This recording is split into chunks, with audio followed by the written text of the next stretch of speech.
Assalamualaikum warahmatullahi wabarakatuh.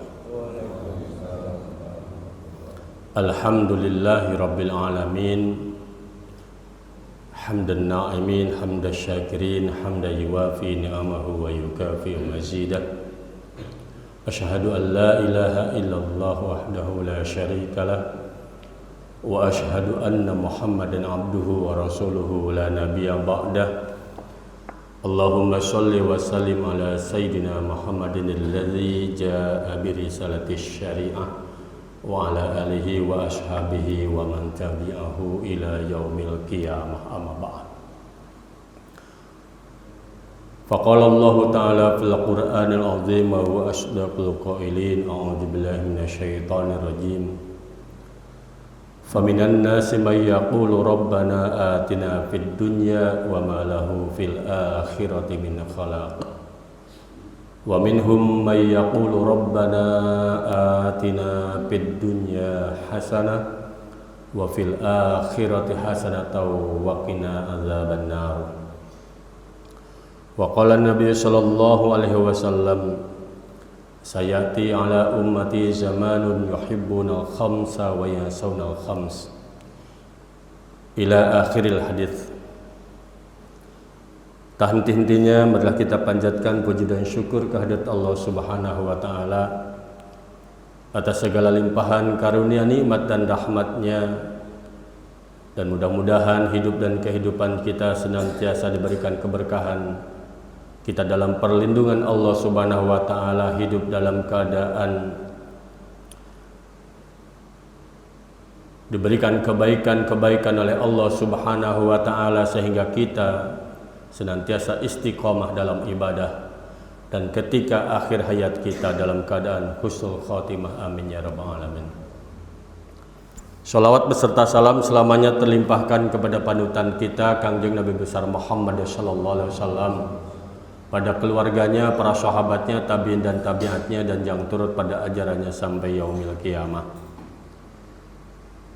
Pada kesempatan pagi ini kita lanjutkan materi yang selanjutnya, yang mana pada kesempatan yang lalu saya mengutip apa yang disampaikan oleh Rasulullah sallallahu alaihi wasallam, sayati ala ummati zamanun yuhibbuna al-khamsa wa yansawna al-khamsa. Akan tiba saatnya umatku di akhir zaman mereka lebih mencintai 5 hal dan mereka lupa 5 hal yang lainnya. Yuhibbuna dunya wa yansawna al-akhirah. Yang pertama, mereka lebih mencintai dunia dan lupa akhirat. Wa yuhibbuna al-hayat wa yansawna al-maut. Mereka lebih mencintai hidup dan kehidupan dan lupa bahwasanya mereka akan mati. Dan pada hari ini kita lanjutkan, yaitu yahibbunal qusur wa yansawna al-qubur wa yuhibbunal khalqa wa yansawna al-khaliq wa yuhibbunal mal wa yansawna al-hisab. Yang ketiga, manusia akhir zaman lebih mencintai, lebih senang bangunan-bangunan yang tinggi, bangunan-bangunan yang indah, gedung-gedung pencakar langit, dan mereka lupa bahwasanya akhir mereka adalah kubur. Mereka lebih mencintai makhluknya daripada penciptanya, dan mereka manusia akhir zaman lebih berlomba-lomba mencari harta dunia, dan mereka bahwasanya apapun yang mereka cari berupa dunia akan ada perhitungannya di hadapan Allah Subhanahu wa taala, yakni hisab. Dalam hal ini kami mengutip firman Allah Subhanahu wa taala bahwasanya Islam tidak melarang untuk manusia menjadi orang kaya. Bahkan banyak sekali perintah-perintah Allah Subhanahu wa taala yang menuntut kita menjadi orang kaya. Contohnya adalah jihad fi sabilillah. Ketika ada perintah Allah jihad fi sabilillah, sebelum angpus biasanya bi amwalikum dulu. Wajahidu fi sabilillah bi amwalikum wa anfusikum. Dan berjuanglah di jalan Allah dengan harta-hartamu dan dengan jiwamu. Jadi harta itu perlu untuk perjuangan. Bahkan ketika seorang akan berjuang di sebuah lingkungan contohnya, supaya ketika perjuangannya itu ditopang dalam segala hal, seperti halnya Rasulullah SAW membangun Madinatul Munawwarah ketika hijrah, mereka punya 4 sahabat penopang yang luar biasa. Ada sahabat Abu Bakar selaku kasepuhannya, ada Umar bin Khattab selaku jagoannya, kalau ada musuh yang menentang dan lain sebagainya selalu paling depan. Ada Utsman bin Affan yang menopang dengan kekayaannya, dan dari kalangan remajanya ada Ali bin Abi Thalib. Jadi perjuangan kalau ditopang oleh 4 hal, ada kesepuhannya yang dukung, ada orang yang gagah beraninya, kalau ada macan ngamuk dan lain sebagainya beliau senantiasa di depan. Kemudian ada penopang ekonominya, dan ada generasi muda yang mendukungnya. Insya Allah perjuangan itu akan senantiasa diberhasilkan oleh Allah Subhanahu wa Ta'ala, meskipun rintangan demi rintangan ketika perjuangan pasti ada. Dan banyak sekali ketika orang berjuang di lapangan, apakah di sebuah daerah, di sebuah kampung, atau ustadz mukim di suatu tempat, langsung mukim, nggak ada pendekatan kepada 4 yang hal tadi. Tokohnya nggak dideketin, orang yang berpengaruhnya nggak dideketin, orang kayanya nggak ada yang dukung, anak mudanya apalagi, perjuangannya berhenti di tengah jalan. Makanya Allah firmankan, wabtagi fima atakallahu daral akhirah wala tansa nasibaka minad dunya. Kejarlah oleh kalian itu sesuatu yang menyebabkan kalian nanti bahagia di akhirat. Wala tansa nasibaka minad dunya, tapi jangan lupa engkau masih di dunia, jangan lupakan bagianmu di dunia ini. Makanya dunia tetap dicari, tapi dunia bukan tujuan hidup, tapi dunia adalah jembatan untuk mencapai kebahagiaan kita di akhirat.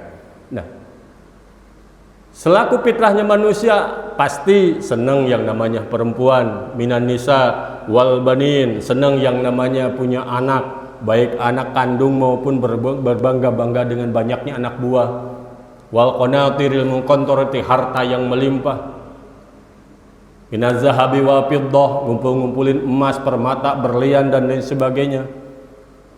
Wal khailil musawwamati, kuda yang dihias, kalau sekarang kendaraan-kendaraan yang mewah. Itu fitrahnya manusia. Ya termasuk ketika kita mempunyai tempat tinggal yang bagus, tempat tinggal yang mewah, apalagi bertingkat-tingkat, apalagi kalau misalnya kita punya rumah pribadi, punya villa, punya gedung pencakar langit berupa kantor-kantor kita. Fitrahnya manusia senang semuanya. Tapi dibalik kesenangan dengan harta dunia yang Allah limpahkan kepada kita, betapa banyak orang yang lupa bahwasanya tempat tinggal terakhir kita di dunia ini adalah ukuran tipe 21. Seukuran tubuh kita, Pak. Dan sekaya-kayanya kita, rumahnya mewah sekalipun, bahkan listriknya aja 45.000. Kalau orang mah cukup 3.500 ada udah ngap-ngapan, ini 45.000. Ketika kita mati ya barangkali 1 lampu aja yang menerangi kita. Ketika kamar tempat tinggal kita aja, kamar pribadinya seluas 100 meter persegi, saking luas-luasnya, ini kamar suami istri 100 meter persegi, saking kaya-kayanya. Bahkan mau ke toilet aja pakai ojek, saking gede-gedenya itu rumah. Barangkali kita bisa melebarkan sedikit aja kuburan kita nanti. Ketika kita mati, wah ini kan orang kaya, kita bikin luas aja. Enggak ada, Pak. Sama mau orang kaya, orang miskin. Makanya disebutkan kubur itu adalah awwalu manzilin min manazilil akhirah wa akhir manzil min manazilid dunya. Kubur itu adalah awal tempat tinggal kita nanti untuk menuju akhirat dan akhir tempat kita di dunia. Jadi kubur nanti akhir kita di dunia nih. Siapapun itu, yang miskin, yang kaya, nasibnya sama, 2 kali 1 seukuran tubuh kita. Tapi itu adalah awal perjalanan kita menuju akhirat, masih banyak perjalanan yang panjang sampai akhirnya kita diputuskan apakah kita menjadi hamba Allah yang masuk surga, apakah kita termasuk hamba Allah yang dibenci oleh Allah Subhanahu wa taala, masuk ke dalam nerakanya. Nauzubillah min dzalik. Nah, hadirin rahimakumullah, berikut hanya manusia banyak yang berlomba-lomba mencari harta dunia. Tidak ada yang salah, silahkan. Karena ketika kita mencari nafkah di dunia ini juga bisa termasuk ibadah, tergantung niatnya. Bahkan ketika ada orang misalnya, maaf, yang penting mah saya bisa makan dengan enak sekeluarga, saya tidur sekeluarga, tidak tidur kepanasan, tidak kedinginan, anak-anak saya bisa sekolah, udah alhamdulillah. Kira-kira menurut bapak-bapak, ibu, prinsip kayak begitu udah bagus apa belum? Sekali lagi, yang penting mas saya sekeluarga bisa makan, tidak kelaparan, saya tidur juga tidak kepanasan, tidak kedinginan, saya sekeluarga juga alhamdulillah punya anak-anaknya bisa sekolah tinggi-tinggi, sudah cukup alhamdulillah. Kira-kira prinsip begitu sudah bagus apa belum? Sudah bagus. Ada orang yang bilang, wah itu mah qanaah katanya. Tapi guru saya bilangnya itu orang egois. Kenapa egois? Karena yang dipikirkan diri sendiri dan keluarganya, tidak pernah berpikir untuk orang lain. Sekarang dibalik, ketika bapak ibu keluar dari rumahnya melangkahkan kaki kanannya dengan mengucapkan Bismillahirrahmanirrahim, dengan kesehatan yang kita miliki, alhamdulillah dengan nikmat karunia rizki yang Allah titipkan kepada kita. Ketika kita punya prinsip tadi, bisa makan dengan enak sekeluarga, ingat, masih banyak saudara kita, tetangga kita, sekeliling kita, mereka untuk makan aja susah. Kalau kita alhamdulillah bisa menikmatin sekeluarga, tidur tidak kepanasan, tidak kedinginan. Kalau kita berpikir masih banyak saudara kita, tetangga kita, sekeliling kita, mereka nyaris tidak bisa memejamkan matanya karena bingung belum bayar kontrakan. Bahkan ketika kita berbangga-bangga, alhamdulillah anak saya sekolahnya di A, di B, di C, di D. Tuh lihat sekeliling kita, boro-boro sekolahnya yang tinggi-tinggi, mereka tidak bisa melanjutkan sekolahnya. Bahkan di antara mereka banyak anak-anak yang terlantar, anak-anak yang putus sekolah, banyak faktornya. Di antaranya mereka sudah tidak punya ayah dan ibu. Orang yang lebih bijaksana adalah ketika dia memikirkan diri sendiri dan keluarga, berpikir juga bagaimana bisa membantu sekeliling kita menjadi manusia hamba Allah rahmatan lil alamin, bukan hanya berguna untuk dirinya dan keluarganya, tapi bermanfaat untuk sebanyak-banyaknya umat. Itu yang lebih penting. Karena apa? Karena ketika kita berbuat baik di dunia ini bukan hanya untuk diri dan keluarga, untuk kesesama, itu juga yang akan menyebabkan nanti diluaskannya kubur kita. Meskipun sama tipenya 21, tapi ketika amalan-amalan yang kita lakukan lebih baik dan lain sebagainya, amalan-amalan itulah yang akan menolong kita di kubur. Amalan-amalan itulah yang akan membela kita ketika ada pertanyaan mungkar dan nakir. Ketika kita di dunianya sering membaca Al-Quran, bacaan Al-Quran itulah yang akan menerangi kubur kita.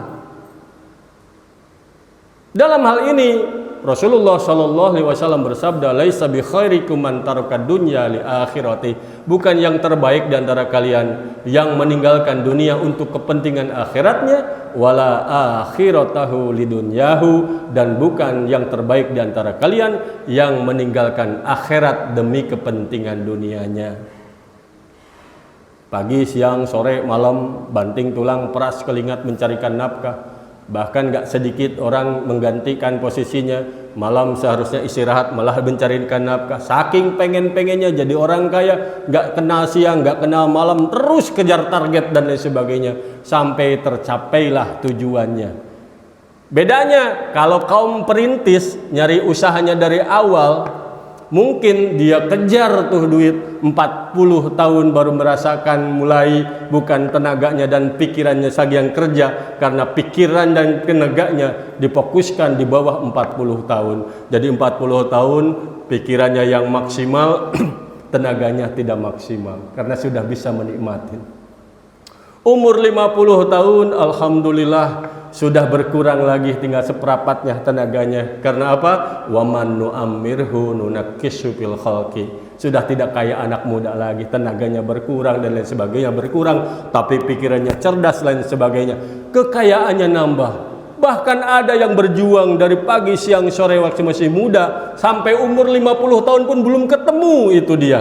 Yang merupakan kesuksesan dan kekayaan. Allah takdirkan bagiannya 60 tahun dia menjadi orang kaya raya, tapi dikasih jatahnya 63 tahun. Berarti bisa menikmatinya cuma 3 tahun. Siapa yang menikmati selanjutnya? Ahli warisnya, Pak. Makanya kalau kaum perintis luar biasa dari awal. Beda kaum pewaris. Kalau kaum perintis mah nikahnya aja kan biasanya pindah-pindah kontrakan aja sampai 7 kali. Tapi kalau kaum pewaris baru nikah aja udah disiapin rumah, udah disiapin usaha dan lain sebagainya. Cuman bedanya kalau kaum perintis karena tahu bagaimana susahnya mencari nafkah, benar-benar bijaksana cara penggunaannya. Beda kalau kaum pewaris, kalau nggak dididik dengan baik oleh orang tuanya, bahkan tidak sedikit mereka itu menghambur-hamburkan hartanya, sebentar saja mereka menikmatinya. Makanya kalau awet hartanya yang banyak, peninggalan apapun yang kita tinggalkan nanti, sebanyak dan sesedikit apapun peninggalan itu, supaya kita langgeng di akhirat. Ketika kita mau mati, coba dari sebagian harta yang kita miliki sebelum nanti jadi rebutan ahli waris, coba dah ada wakaf. Cobalah bikin amalan-amalan yang mana amalan itu langgeng sampai ketika kita mati pahalanya akan ngalir. Karena rugi sekali, nggak ada tanah yang diwakafin, belum ada masjid yang dibangun, belum ada yayasan yang dibantu, belum ada yatim yang diurus. Kemudian Allah memanggil kita, hartanya banyak, malah jadi bancakan anak-anak kita.